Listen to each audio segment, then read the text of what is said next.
Friends, আপনারাও কি আপনাদের ফোনের পাওয়ার অফ করতে পারছেন না? যখন আপনি পাওয়ার অফ করার জন্য এইভাবে পাওয়ার বাটনে চেপে রাখছেন, তখন কিন্তু এখানে পাওয়ার মেনু ওপেন না হয়ে এইভাবে গুগল অ্যাসিস্ট্যান্ট বা জেমিনাই ওপেন হয়ে যাচ্ছে। তাহলে আজকের এই ভিডিওতে দেখানো একটা সেটিং চেঞ্জ করে আপনি খুব সহজে কিন্তু পাওয়ার বাটনে চেপে ফোনকে আপনি পাওয়ার অফ করতে পারবেন, ফোনকে রিস্টার্ট করতে পারবেন। তাহলে কিভাবে করবেন তো চলুন এখন আমরা দেখে নিই।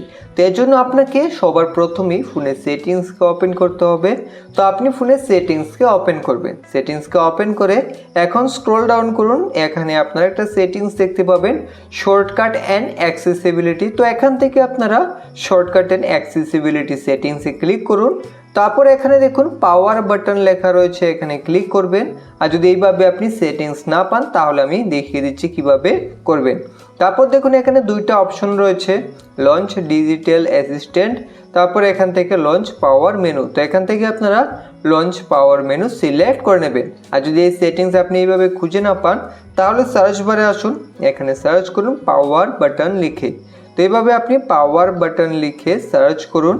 তারপর এখানে আপনি সবার প্রথম একটা সেটিং দেখতে পাবেন, তাতে ক্লিক করলেও এখান থেকেও আপনি সেটিংসটাকে চাইলে করে নিতে পারেন। তো এখান থেকে আপনি লঞ্চ পাওয়ার মেনুকে সিলেক্ট করে নেবেন। সিলেক্ট করার পর এখন আপনি ব্যাক হয়ে আসুন। এখন আপনি পাওয়ার বাটনে এইভাবে চেপে রাখুন। চেপে রাখার পর এখান থেকে দেখতে পাচ্ছেন আমাদের পাওয়ার মেনু ওপেন হয়ে গেছে। এখন এখান থেকে আপনি পাওয়ার অফ করতে পারবেন, এখান থেকে ফোনকে রিস্টার্টও করে নিতে পারবেন। তো এইভাবেই খুব সহজেই আপনি পাওয়ার বাটন থেকে ফোনের পাওয়ার অফ করে নিতে পারবেন।